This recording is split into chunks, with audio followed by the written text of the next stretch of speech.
Bonsoir les gars, j'espère que vous allez bien. Quant à moi, ça va aussi. Et voilà, je vais débriefer la soirée de la Ligue des Champions.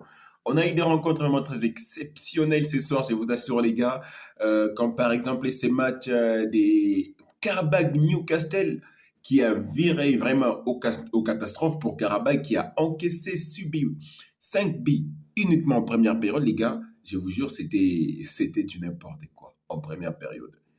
Trop d'erreurs défensives. Et voilà, Newcastle en a profité. Et en plus, son attaquant fétiche, Yohan Wissa, qui a été mis à l'écart pour cette rencontre.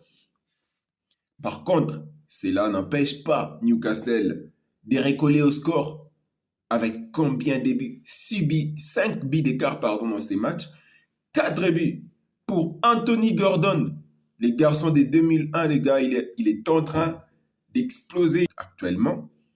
Il est juste derrière en Ligue des Champions, derrière Mbappé. Donc, il est meilleur joueur derrière Mbappé. Meilleur buteur derrière Mbappé en Ligue des Champions. Donc, c'est comme ça.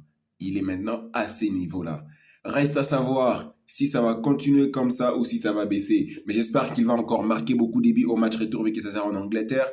Il aura encore la chance de dépasser Mbappé de beaucoup d'écart. Alors, s'il faut les faire, c'est maintenant ou on ne sait pas comment ça va se finir. Et après ça, on a eu un match vraiment très, très exceptionnel. Atlético Madrid contre Club Brugge. Mais quel match des fous. Il y a eu toutes les émotions dans cette rencontre. Club Brugge contre Atlético Madrid, c'était un match vraiment très exceptionnel. Un match réussi. Je ne sais pas ce que vous voulez en dire, les gars, mais moi, j'ai trouvé ces matchs, en tout cas, très, très réussis.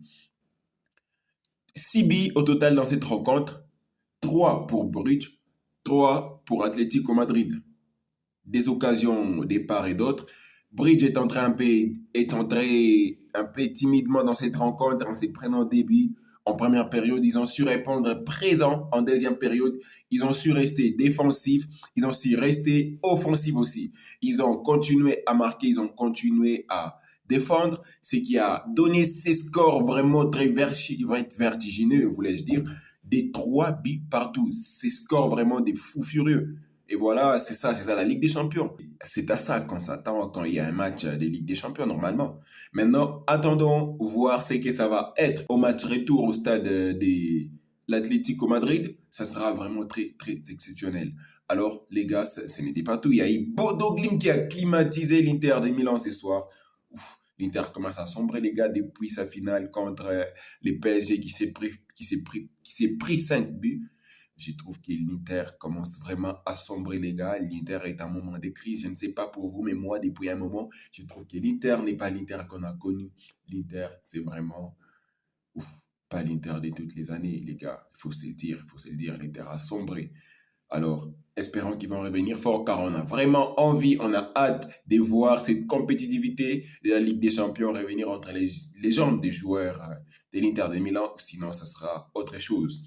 Et voilà, après ça, on a eu ces matchs aussi exceptionnels du Leverkusen qui s'est imposé en Turquie contre Olympiakos. Ils les ont battus des buts à zéro, un doublé. Et voilà, c'était vraiment exceptionnel pour eux. Ils ont aussi se mettre voilà, en avance par rapport au match retour. Ils sauront comment aborder les matchs retour avec beaucoup plus de sérieux et beaucoup plus de sérénité, s'il faut le dire en tout cas.